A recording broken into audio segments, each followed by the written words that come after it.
नवीन शैक्षणिक वर्षाला अवघ्या एक महिना उरलेला आहे आणि त्या अगोदरच ठाण्यामध्ये अनधिकृत शाळांचा सुळसुळाट आपल्याला पाहायला मिळतोय।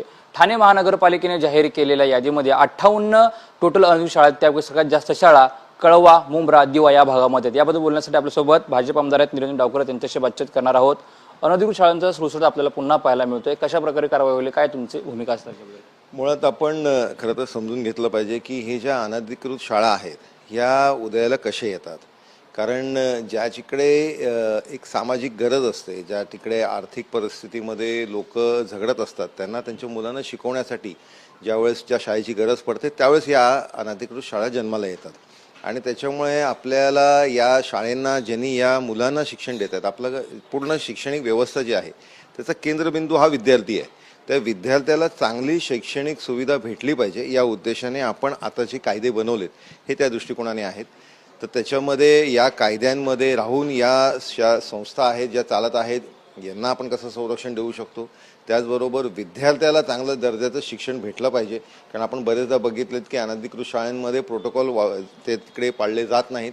ज्या विद्यार्थ्यांना एक व्यवस्थेच्या दृष्टिकोनाने शौचालय असतील, फायर फायटिंगची व्यवस्था असेल, प्लेग्राऊंड असेल, या सगळ्या गोष्टी उपलब्ध असल्या पाहिजेत, ते होत नाहीत, त्या सगळ्या उपलब्ध झाल्या पाहिजेत। हे तर नक्कीचपणे शासनाने याचा पाठपुरावा केलाच पाहिजे। त्याचबरोबर प्रशासनाने याच्यामध्ये इत्थंभूत याच्यावरती कारवाई करत असताना त्या अनधिकृत शाळा जर गैरपद्धतीमध्ये चालत असतील, त्यांनी गव्हर्नमेंटचे नॉर्म्स फॉलो केले नसतील तर निश्चितपणे त्यांच्यावर कारवाई करावी। पण त्याचबरोबर शासनाने कुठेतरी या शाळांचाही विचार हे या काळामध्ये करणं गरजेचं आहे। कुठेतरी विद्यार्थ्याचा जीव टांगलेला असतो, कारण का बऱ्याच अनधिकृत शाळांचं बांधकाम चांगलं नसते, पालकांना मोठ्या प्रमाणात लुटलं जाते, पैसे जास्त घेतले जातात। नाही, यासाठी खरं तर शासनाने पूर्णपणे लक्ष देणं गरजेचं आहे।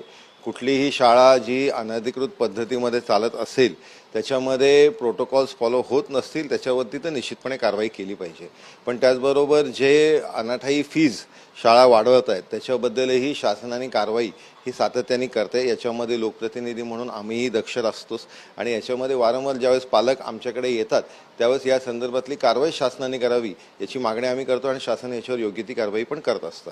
वेगळा एक प्रश्न आहे, कोकण विभागातून तुम्ही आमदार म्हणून येतात, आंबा उत्पादक जे शेतकरी आहेत त्यांनी मोर्चा काढलेला आहे आणि त्या मोर्चाला ठाकरेंच्या शिवसेनेनं पाठिंबा दिलेला आहे। गिरगाव सपोटी ते वर्षापर्यंत हा मोर्चा असणार आहे, वर्षा बंगल्यावरती। मी मुळात आंबा उत्पादक शेतकऱ्यांचा जो विषय आहे, बागायतदारांचा जो विषय आहे, याच्या संदर्भातलं मागच्या अधिवेशनामध्येही माननीय फडणवीस साहेबांच्या नेतृत्वामध्ये सर्व कोकणाच्या लोकप्रतिनिधींची बैठक झाली होती आणि याच्यामध्ये शासनाने निश्चितपणे सकारात्मक भूमिका घेतलेली आहे। आज आंबा उत्पादक बागायतदारावरती अडचणीचा प्रश्न निर्माण झालेलाच आहे। हवामानामुळे ही एक परिस्थिती निर्माण झाली, पण याच्यामध्ये निश्चितपणे माननीय फडणवीस साहेबांच्या नेतृत्वामध्ये शासन जे काम करते ते आपल्या बागायतदारांना न्याय दिल्याशिवाय राहणार नाही। गृहमंत्री देवेंद्र फडणवीस आहेत, त्यांच्यावरती काल अंबादास दानवेंनी प्रश्न उपस्थित केला होता आणि त्याच नंतर आज MIMच्या मतीन खानला अटक करण्यात आलेली आहे। आता ते तू करून घे ना, आपलं काय ठरलं। नक्कीच हे होते भाजप आमदार निरंजन डावखरे, त्यांनी आंबा उत्पादक शेतकरी आणि ज्या अनधिकृत शाळा आहेत त्या संदर्भात आपलं मत व्यक्त केलेलं आहे। Cameraman Ganesh Rahate, Ranjit Ingale, TV9 Marathi, Thane.